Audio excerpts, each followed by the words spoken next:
So agenda for today, why protein is important. We're going to cover the different types, so plant versus animal, but also whey versus casein and kind of some of the differentiating factors.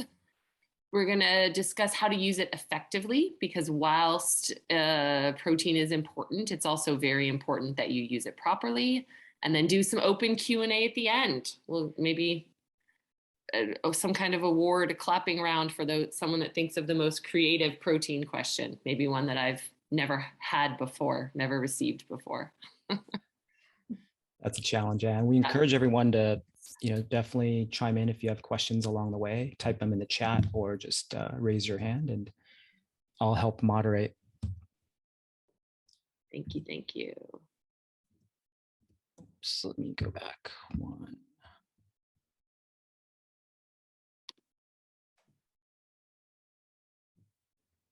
All right. So the 101 of protein, what it is and why we need it. As you know, protein, one of our 3 macronutrients. It makes up the building blocks of all of our cells and tissues. It's required for growth and formation of new tissue, and increases post-training adaptations, enhances performance for strength and endurance. So it is if you look at, like, if we're building a house, the proteins basically would be the boards and structure that we are building everything upon. And when we want to build another level, we need to make sure that we have the boards properly in place, and the next, the structural formation, so that we can make the house stronger, taller, bigger, wider, whatever, but also so that house can withstand storms, outside elements. And again, not the best example, but like that's the idea of muscle building, recovery. We need it in order to do the things that we want to do as athletes and as humans. Elizabeth, could you go into a bit of detail on the amount of protein? So a lot of athletes join our program and they're surprised by how much, the targets are. Could you explain the rationale behind that? Sure.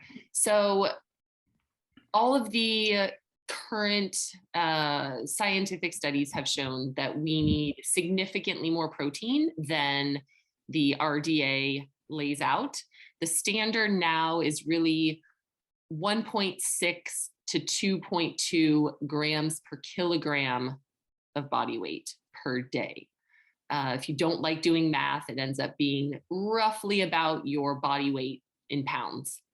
And the reason behind that is, in order to facilitate development, growth, recovery, and also to be able to do all of those enzymatic and hormonal processes. So protein, for example, is required for making adrenaline, which obviously we need as we are trying to perform and race at our best. In order to do all of that, we need more than was previously thought.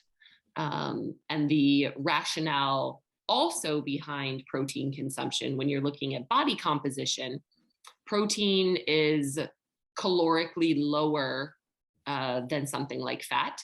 And so if you are looking to work on body composition in terms of biggest bang for your buck, protein is going to be satiating and filling and repairing your body, but also at a lower caloric cost. When consuming protein, and we'll talk about this as to the how often, we want to make sure that you're getting enough throughout the day at regular intervals. And so that's why you'll see on the app that we constantly have a protein shake or a protein snack or a pre-bed. If you don't reach your daily protein requirements, get that shake in before bed, because it is such a crucial component of performance and recovery. Could you share more about, so today we're really focusing on protein supplements, right? Like, the various type of protein powders. Could you share more about our overall philosophy on sort of the real foods first approach? I always make sure, want to make sure we highlight that. Great. So as Jonathan said, we are a food first, supplement / complements second. Reaching your daily protein goals is possible on a whole food diet, especially with an animal-based approach. But in terms of efficiency, cost, time management, satiety, it's not always possible to meet your protein requirements through whole food. And so that's where a protein powder comes in. I personally find it essential, and I have at least one protein shake every day, for convenience, and because I know the protein powder that I choose is a higher quality protein, and it fits in with daily caloric requirements, and it's something that I can take on the go whilst running errands, picking up nieces and nephews from school, those kinds of things. So always, when looking and planning your day and trying to structure your meals, getting your protein from food is always best, because it has those added vitamins and minerals. It's also more satiating in terms of getting to chew your food and making a more complete meal. Usually you're combining it with vegetables, grains or carbohydrates, some kinds of healthy fats. But if that's not possible throughout the day, or if it's more convenient or more economically feasible, that's where the protein powder comes in. Awesome. All right, just a quick poll. How many are taking protein powders currently? Just either raise a hand. So, okay, pretty much most of the folks here. So good, great. Actually, and if I could jump in and ask a question just related to what you were just saying, Liz. As far, because I find it difficult to get my protein and all in from real food every day. I mean, every day. Yeah. I'm to the point where, on a good day, I'm still getting about a third of my protein from, whey protein powder. And is there a level where you should start to worry about that? I try not to get to the half, Yeah. but I'm still at a third, and I struggle to get that from real food. But is there a level I should be concerned? Great question. That's a really great question that I get a lot. So if you are relying solely on protein powders and supplements, that's where I start to worry. However, even up to that, halfway mark, again, depending on how much protein you need, as long as you're buying a quality protein supplement, there isn't it's not detrimental. It doesn't affect digestion. It doesn't affect absorption. So as long as you're choosing a quality product and not exceeding kind of that half of your daily protein needs, you're good. And I think at about a third of it, you're perfectly fine.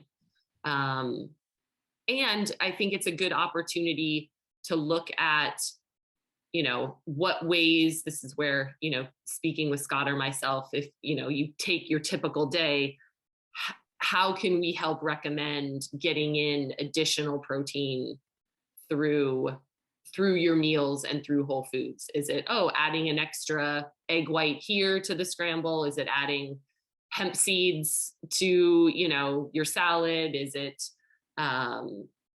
taking in some collagen, which we'll speak about a little later, in your tea or coffee in the morning? Like, how else can we help you make the best of your meals throughout the day? But you don't have to worry. As athletes, we do have those really high needs.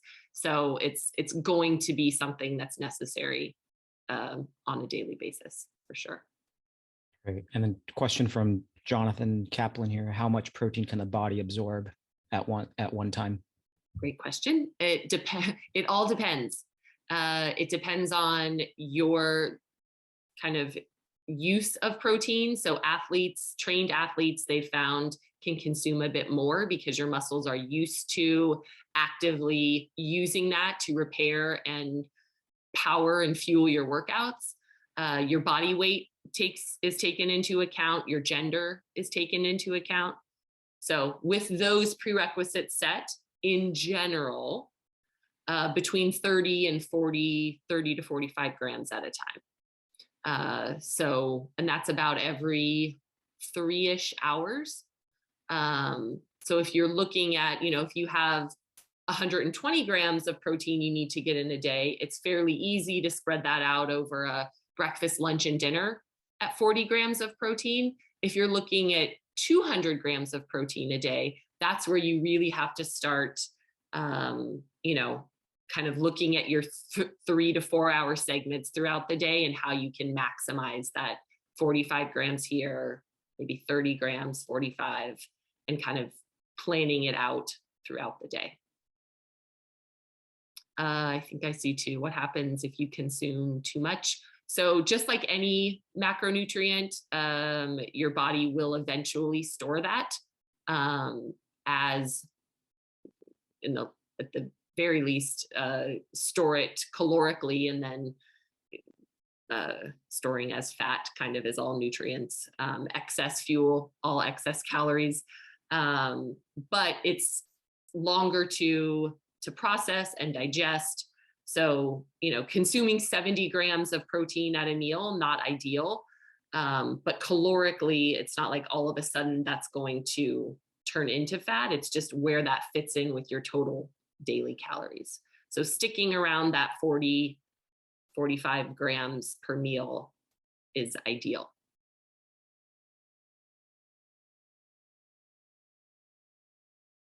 All right, if we are looking at side-by-side animal versus plant protein, prerequisite, I love all the protein sources. There are different reasons to incorporate them, whether that's ethical reasons, taste, affordability, or just how you feel about if your body can digest them or whatnot. So this is not an anti-animal or anti-plant protein. I'm just breaking down the basics.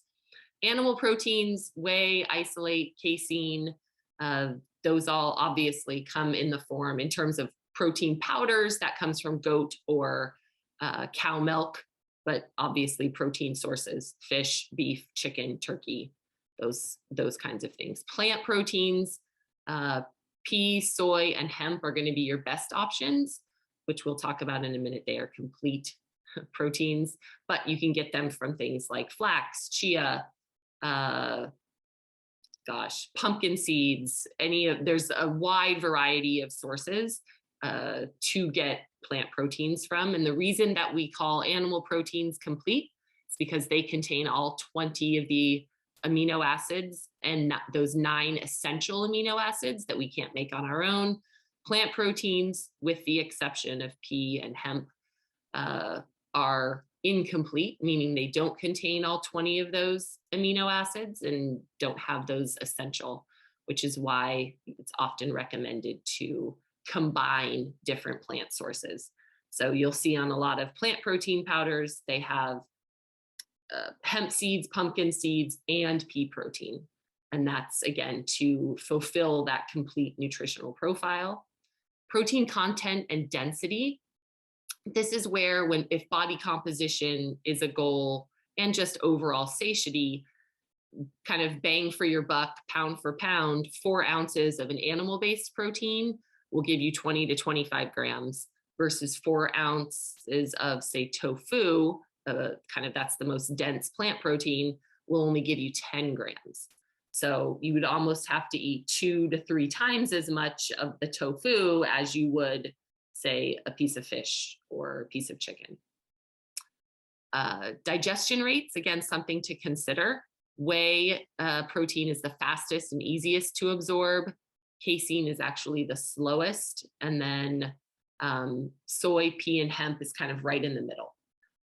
Again, depending on if there are digestive enzymes included with a plant protein, that helps obviously with absorption.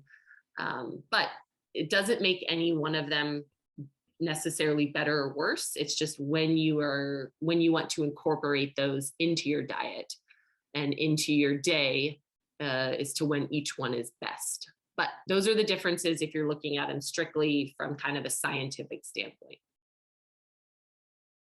Thanks, Elizabeth. And I know that the following slides will sort of break down more the different types of animal protein. I know with Conscious of Carrie being on and, sort of a plant-powered athlete, I would love you to share more about sort of the different types of plant protein and it, like within soy, pea, hemp. Do you have recommendations there on those type of proteins, which ones to prioritize if someone were a plant-based athlete? Sure. So Hypothetically speaking, if someone were a plant number, Yeah, I don't know if we have any here, but just in case. I mean, yeah.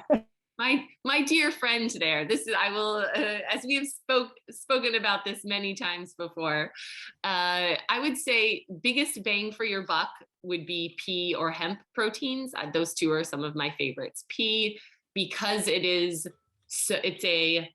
depending on how it's grown, the nutrient profile of pea is quite high. And most of the time, the pea protein sources are clean protein sources. They don't contain heavy metals or chemicals. I like hemp protein because of its omega-3 content. And soy protein is another really solid option in terms of digestibility.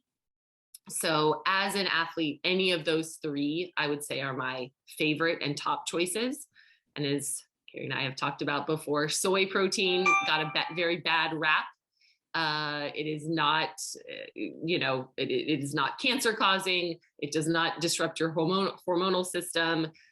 For men, it does not increase estrogen production to extreme, conditions. So you'd have to worry about that. Soy protein is an excellent option of the three. In terms of mineral content, I love a protein powder that has blends of things like pumpkin seeds, just because those are higher in magnesium and vitamin E. The hemp is a great one. So if you're going to be choosing a plant-based protein, I do love it when they include multiple sources. But if you're just looking on your own to get protein sources, soy and hemp, so tofu, edamame, tempeh, or hemp seeds are excellent options to include in your day. And a follow-up on that. So outside of protein powders, does the same recommendation apply to sort of like milks, like plant-based milks? So would you say it's better to have a pea protein milk versus, I think almond milk was sort of the hip couple years ago, and now it seems to be like oat milk. This is where you want to look at your body composition goals, because they do contain they have different caloric profiles. Soy protein is the highest, or soy milk is the highest protein content. So if that's what you're looking, if you need added protein, soy milk is the way to go. Almond milk is usually the least calorically dense, especially if you're getting it unsweetened. And it has like a moderate amount of protein in there. And then oat milk is the highest calorically, lowest protein content. But in my personal opinion, and the opinion of many other plant-based milk drinkers, it has the creamiest texture and taste, and is gives a better flavor profile to, say, a latte or a smoothie or whatever you're using, if you're just drinking a plain glass of milk. So I think aside from protein quality, taste is going to matter. And then the others, I've heard, I haven't had a lot of just straight pea protein or pea protein milk. That sounds weird. I've heard that isn't as palatable. Hemp milk, I like. I think it tastes fine. But again, slightly less protein, higher calories. What you do want to look for, though, when you're choosing a plant or a nut milk or a seed milk, is to make sure that it's fortified with, which most are kind of automatically, but make sure that it's fortified with calcium and vitamin D, just so that you are getting, those nutrients that you need and would be getting from regular milk, cow's milk or goat's milk. Great. Thank you. Yeah. All right. Next up, animal proteins. This is the breakdown: whey, casein, and collagen. I'll be curious to see if you guys want to comment down below if you take collagen on a regular basis, if you got on that bandwagon. The collagen trend was real for quite some time. I think it was added to everything. Smoothies, coffee drinks. I think there was like collagen water. They baked it into cookies. I don't know. I think it's great, but depending on the type and quality, which I'll kind of get into, it's either decent or completely useless. For a lot of people, you're kind of paying for something. So whey protein, the source, cow or goat milk. Casein, cow or goat milk.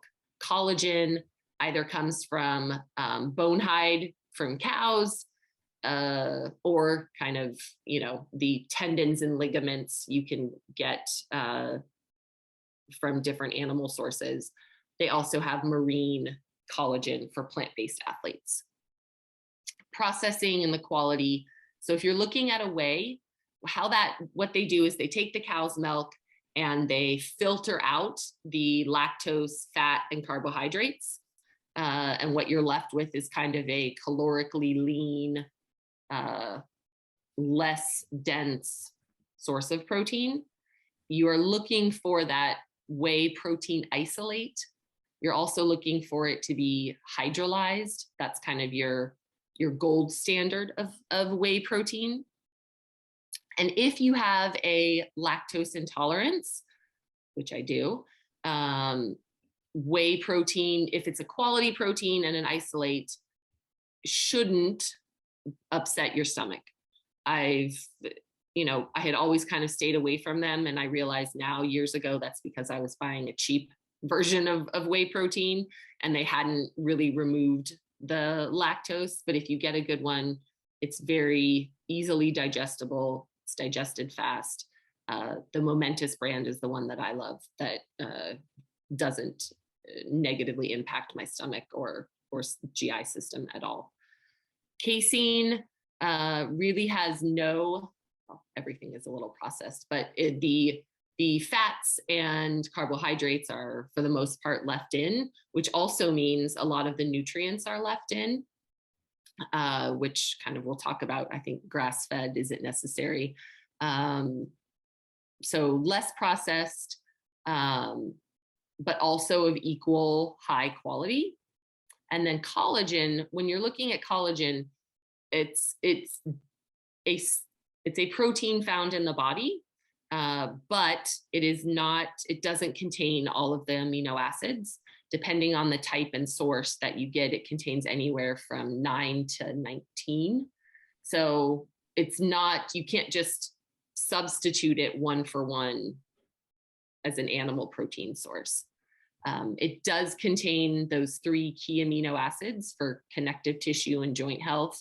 Collagen is the most abundant protein found in our bodies, but that collagen production declines as we age. And so that's why we find a lot of the time that supplementing with collagen helps bones, joints, ligaments, connective tissue. It does help hair, nails, and skin if you're looking for that, as I am. It's something nice for all of us. So using them for different things, collagen would not be my post-workout rebuild my muscle choice. Collagen I would look at for injury recovery or prevention as a part of my daily supplements for aging, whereas something like whey, I would make sure to have for recovery because of its quick absorption, its ability to stimulate muscle protein synthesis, versus casein, which is more of a digestive health, gut healing, slower absorption protein source. So again, when you use them is just as important as why. Whey, fast digestion rate, casein, slower, collagen, kind of that's standard. And then when to take and how much. So with the whey protein, you're looking at up to about 2 hours post-training, 20 to 30 grams in powder form. Again, if you're trying to hit those higher protein marks, you can go up to that 40, 45 grams. Casein, you'll see a lot of the times in the app when we have that pre-bed protein shake recommendation. With the slower absorption, the reason having it before bed is because you will stay satiated and full throughout sleep. It can enhance sleep. Slower absorbing means that it's giving your body more time to kind of build muscles protein synthesis, repairing those muscles. And then collagen, 45 minutes to an hour before your training session, along with vitamin C. So UC Davis did a really excellent study that showed the necessity of combining vitamin C with the collagen in order to enhance absorption. Kind of like when you take your turmeric, it should have black pepper, that increases absorption. Same thing when you're taking iron, you want vitamin C, that increases absorption. Same thing here with the collagen. They also found that when you're taking collagen specifically, doing any kind of weight-bearing activity also benefits absorption. So if you're going to take that collagen 45 minutes to an hour before exercising, going and either doing strength training, jumping rope for 15 minutes, doing any kind of plyometrics, running, those are all great activities to increase, especially if you're coming back from an injury, to increase the absorption and utilization of collagen. On collagen, Elizabeth, how would you think about often? Is that just 15 grams per day or? Yes. Yep. A daily, Okay. and you can take it more often. There's not a, there isn't a negative impact per se. However, there isn't a need, if that makes sense, to take it more often. Like, you can take it, it's not necessarily going to harm you. If you are recovering from either a bone tissue ligament injury, you can up that to 30 grams, again, separated into 2 doses, and followed with that protocol of, some kind of plyometric jumping activity. However, day-to-day use, that kind of 15 to 20 grams of collagen is plenty in order to see the results. And on casein, when would you think about taking that? So if an athlete is already meeting their targets, through food and just standard whey supplementation, is it still necessary to take casein? Necessary, no. Some athletes do prefer the taste of casein. So if you want to use that, have that as a shake through in the middle of the day, or potentially as a morning snack, to get you through, because you'll feel satiated longer. It can be, if you had breakfast at 7 a.m. and you're not getting to lunch until 1:30 p.m., casein would be an excellent option to have in that window as a snack. Great. And then just to help our athletes prioritize, I'm conscious of making sure athletes don't walk away with the impression that they have to do all of this. So could you share like prioritization, what's most important, and then, what would be kind of optional or add-ons?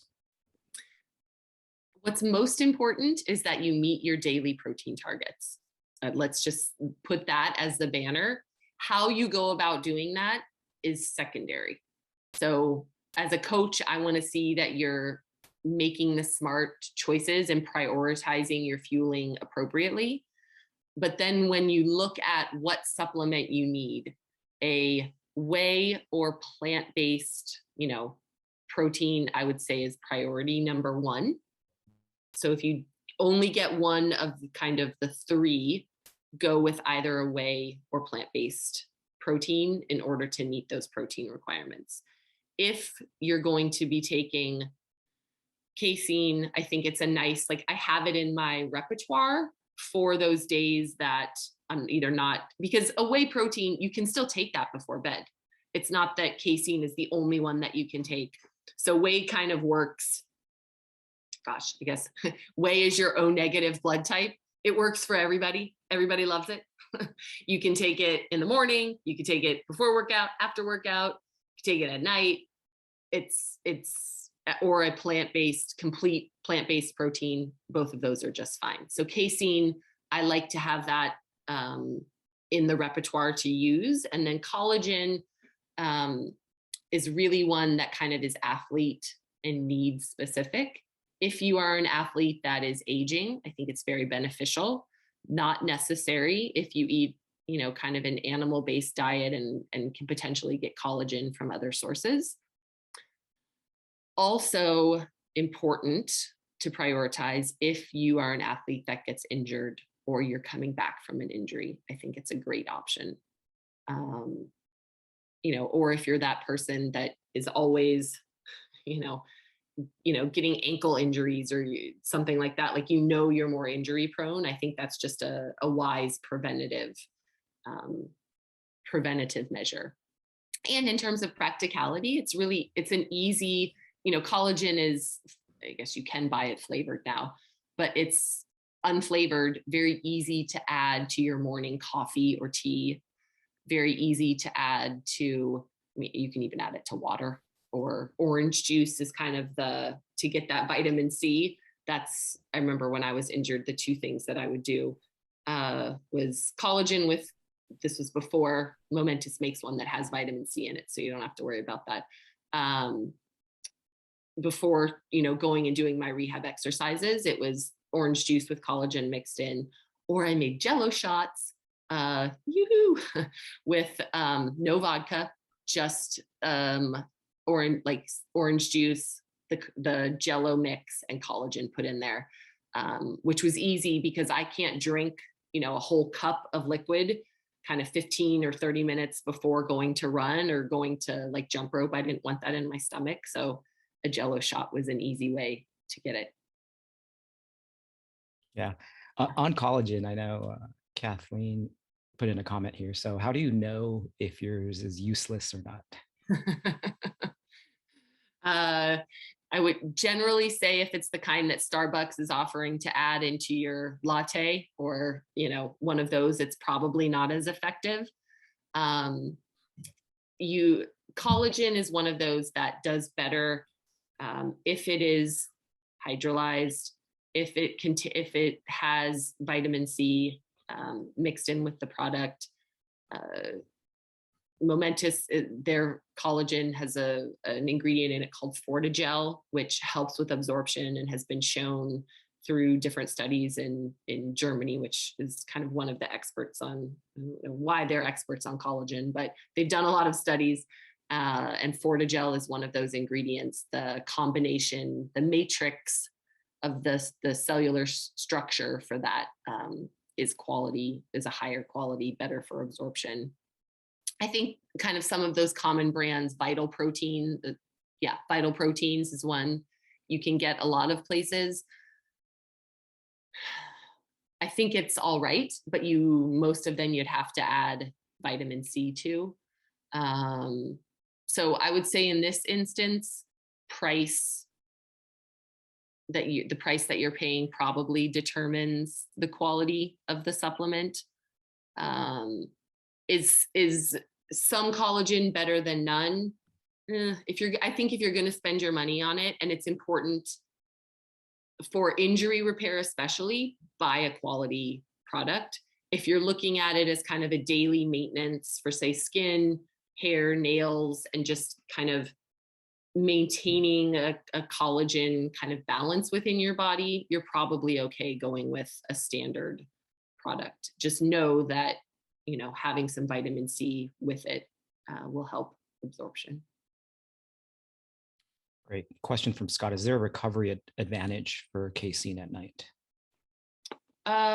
Over whey or a plant-based protein, not enough to warrant buying a separate one if you don't need it. It's a small benefit, but again, not significantly different if you're getting your daily protein needs met every day. You mentioned it could help with sleep. So if someone's having kind of sleep challenges, would that be something worth trying? Absolutely. I think it would be a great option to have at night. But there are also other things sleep-wise. So casein, the mineral content, we all know that a certain magnesium glycinate can help with muscle recovery and sleep. So having some of those minerals that casein has, or combining it with Potentially a product like Natural Calm or something can also, or Beam, or a reishi mushroom powder. It's one of my favorites for stress relief and sleep. So there's other ways that you can kind of get the biggest bang for your buck in terms of sleep by using casein kind of with some other elements. Awesome. And I didn't get a chance, Elizabeth, to create that how to select Okay. protein. Could you just cover those Yeah. items? So, everyone's ready to go out and buy their protein. How would you suggest kind of selecting a good one? So number one would be to look for Informed Sport or NSF certified, those logos or certifications. Two reasons for that. You will hear me preach about this a lot. One is because you know that that product doesn't contain banned substances, and it is also tested for the substances that they list on the ingredient label. So if they say it contains X amount of this amino acid, this protein, if they're saying it has vitamin C in it or whatever the ingredient is, you know that it actually contains that. I also believe that because it's costly to get those certifications, I believe that companies that are willing to spend the money to show that they have that quality product are also creating a quality product, and you can count on those products. You know where they're coming from, and it's not the end all be all. If you were professional athletes being tested for banned substances, I would say, yeah, priority number one forever and always, don't consume a product that isn't certified.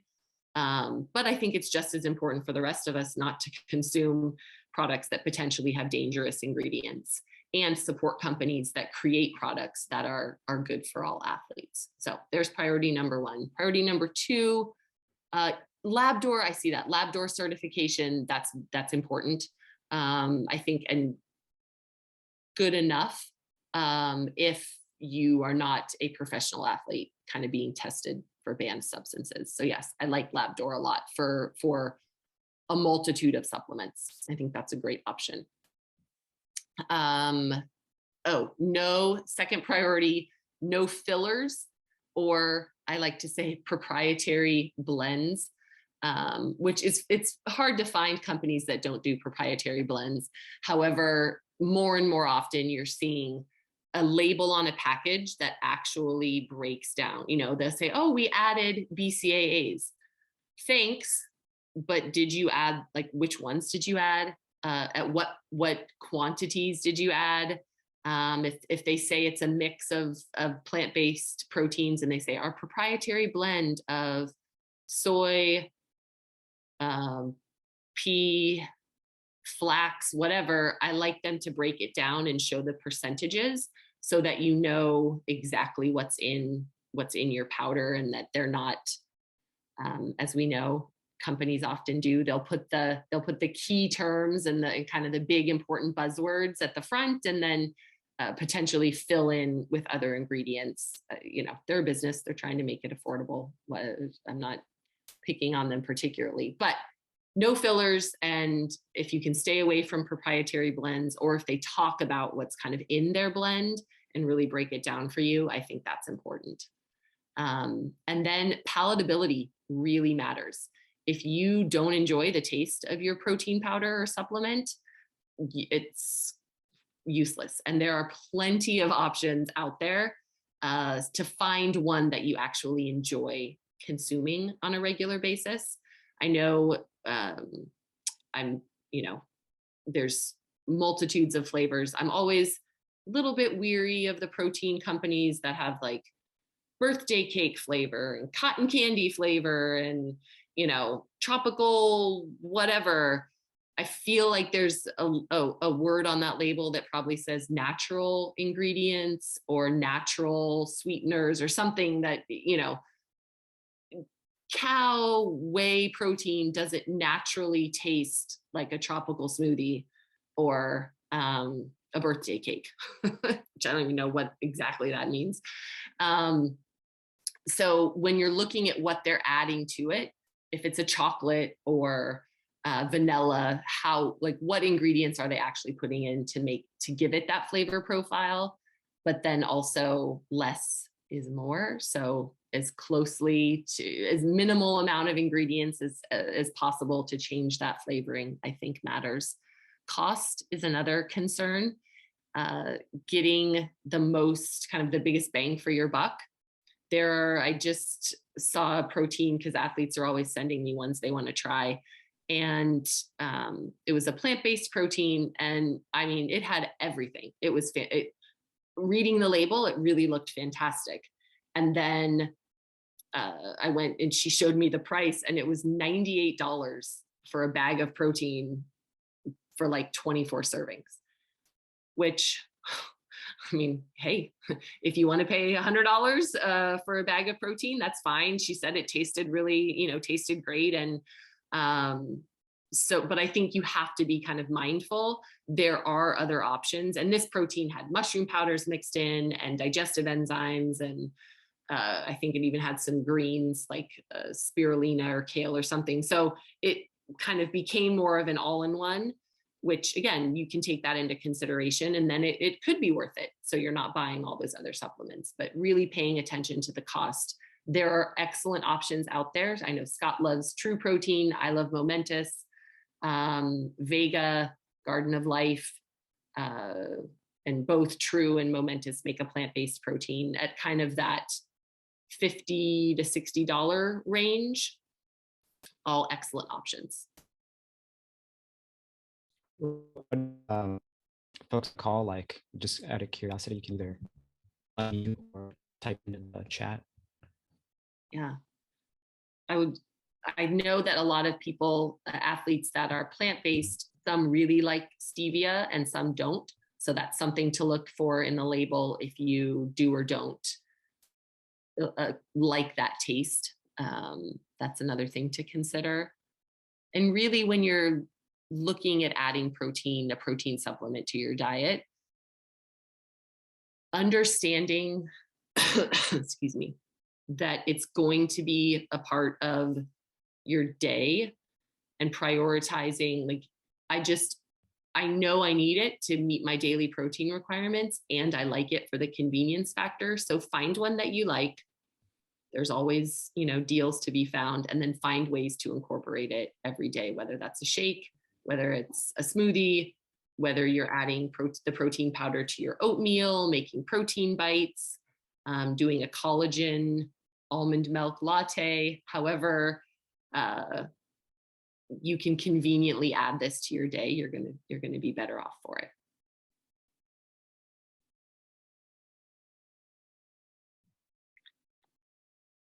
All right, well, we can open it up Yeah. for Q&A if there's any questions, and yeah, would love to hear what type of protein everyone uses, and we're always curious to learn more about new products out there.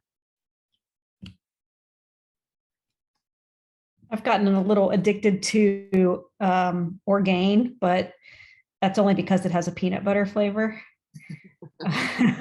And as I was just looking at the label, looking it up, and I'm not seeing those certifications. So now suddenly I'm like, now death is imminent No. in my body. You're fine, Carrie, you're fine. I'm gonna die of mercury poisoning tomorrow.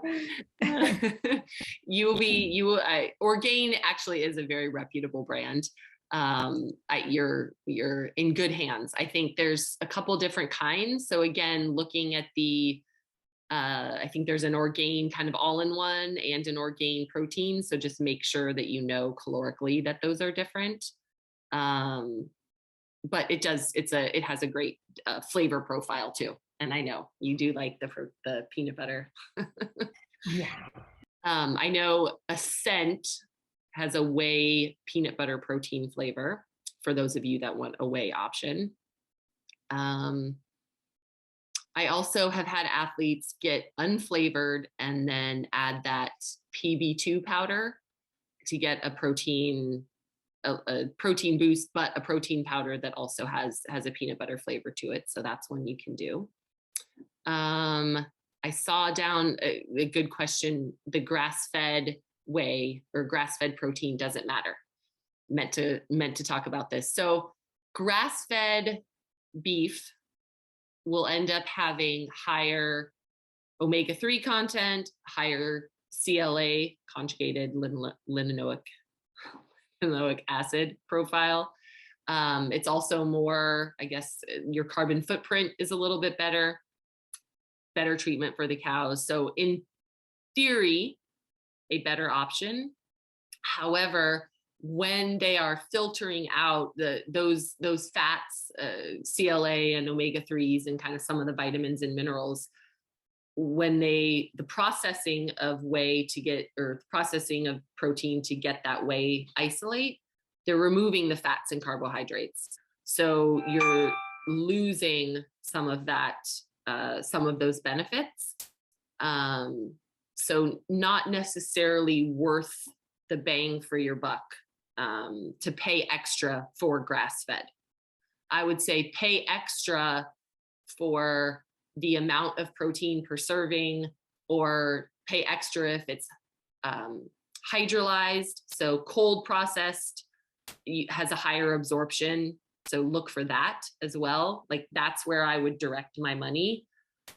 However, if you can find all three, that's great. I'm all for lowering our environmental impact.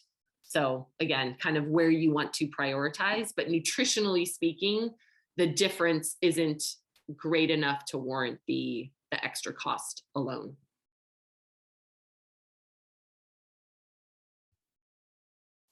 Right. And see if you folks, you're saying Ascent, Optimum Nutrition, Nice.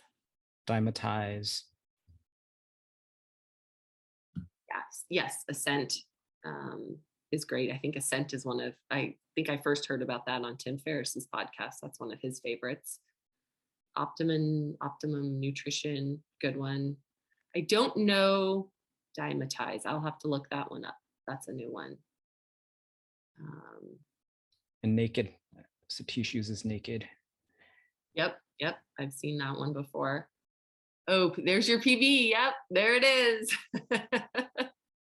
That's the good size container. You really do like the peanut butter, Carrie. And it's almost empty. No, this is actually PB2. So this isn't the Orgain protein powder, but my husband and I, like somebody else, are big fans of the PB2. Yeah. And then we found this like peanut protein. Oh, wow. And so it has like in a serving has like 20 grams of protein, but it's made of just roasted peanuts, brown rice protein, inulin from Jerusalem artichoke, cocoa salt, and monk fruit extract. There you go. I just want to be whoever's in the lab, like picking shit off the shelves going, let's try this. Right, totally. So the monk fruit is your sweetener. The inulin helps provide fiber and digestibility. And the Jerusalem artichoke is the highest in insulin. It's one of those kind of well utilized nutrition foods. And I love that has 20 grams of protein in it. That's awesome. Calorically, what's the calorie count on that? It's kind of, it's pretty high. So, but it's 2 scoops. So it's 2 big scoops. Calories per serving is 190 calories per serving. And I can really only do like 1 scoop at a time just because they're big scoops. But total fat is 5 grams of fat per serving. Oh, that's not bad at all. Yeah, not bad. Yeah. And if it adds flavor to something, I think that's kind of, that palatability factor really is important. I find really important. There's a question from Scott on supplements for sleep. Okay. And I'm going to pull up the slide. We actually have a slide on that. Yeah, we do. This is why we have one of Jonathan's great skills. A is being very technically savvy, but B, knowing right where everything is that he can pull up like on a minute's notice. Complimenting him because it's true. I'd be like, oh, that's in a presentation somewhere. Okay, I'll share screen. Good.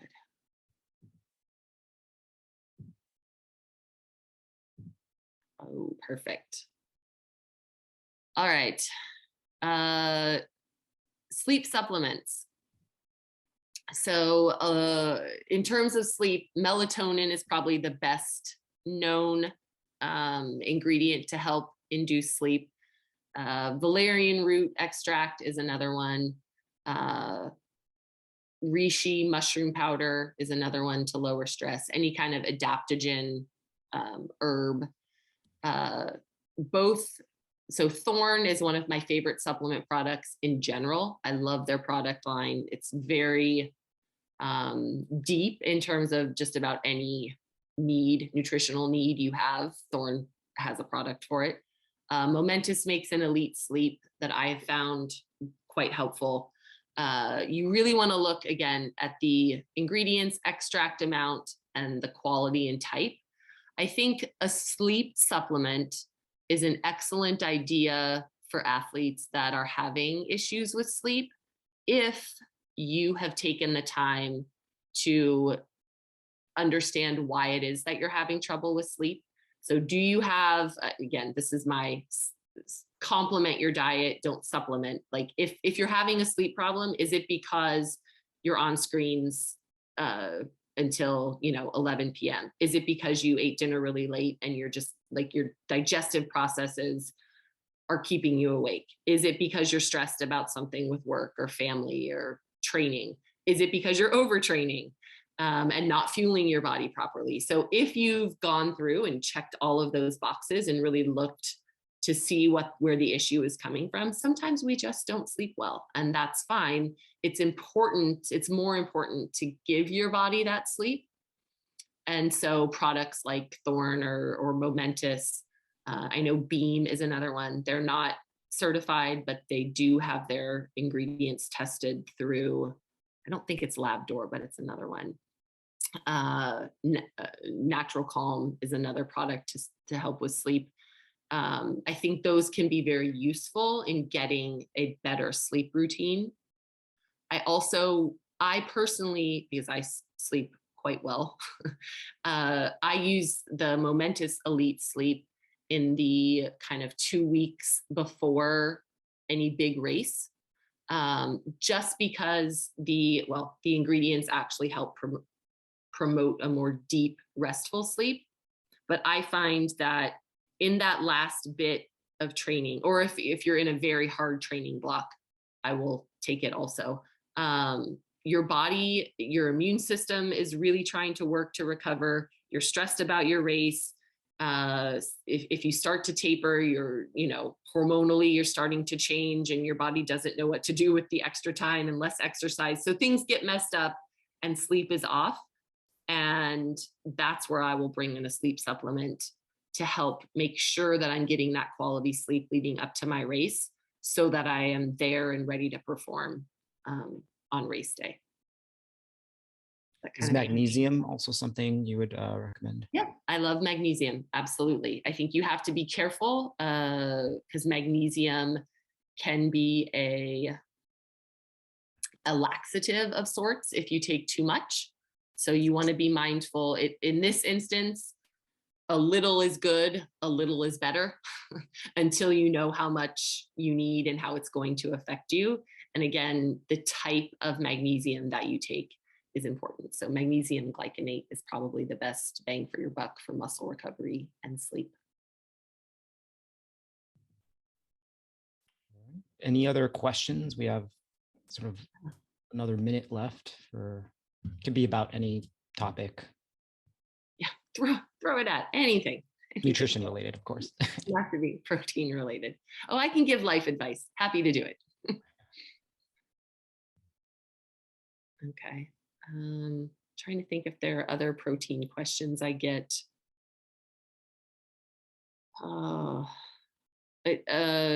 Absorption, it doesn't matter if you combine it with water. A lot of people will ask that, or versus like a milk. The protein powder itself is what makes it digestible. Doesn't matter what you mix it with. Collagen does best mixing with hot liquids. Protein powder, not so much. It's better usually with cold liquids. Oh, good question, Trish. Extra protein concern for post-menopausal athletes. Absolutely. and I will blanket that as a bigger statement, higher protein requirements and needs for aging athletes. They have now shown that our protein needs increase as we age, and in order to to prevent sarcopenia, which is muscle loss, to maintain muscle as we should all be strength training, especially as we get older. We have greater protein needs, and specifically for postmenopausal women, that greater need for leucine, so one of the essential amino acids, increases. So you always want to make sure, if you're not doing a whey-based protein, that the protein powder that you choose does have leucine in it. You're looking at about that 5 grams of leucine per serving or per day in order to get that in. So great question. Ooh, insomnia, any advice? Kind of, as I said before, I think a sleep routine, an app like Calm, one of those that either has nature sounds or reads to you or plays music, that can help. Trying a product like Beam or Momentous Sleep or one of those can definitely help.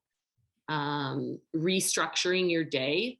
I remember listening to us, and there are experts on sleep. I am not one of them, but I know the Huberman Lab podcast, Rich Roll had one on, and I think Tim Ferriss also. It might not have been in the last year, but I know he did a great episode with sleep doctors giving recommendations. But I know that they say that limiting caffeine, like cooling for post-menopausal women, cold tart cherry juice often helps in the evening before bed. Can also, like any cold liquid can also help. And then the opposite, they say taking a hot shower can help calm you down. So I think the insomnia piece is a bigger habit.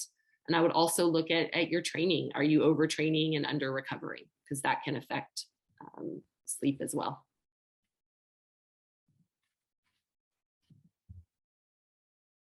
All right, well, we're up on our time here. So thanks everyone for attending the Q&A session.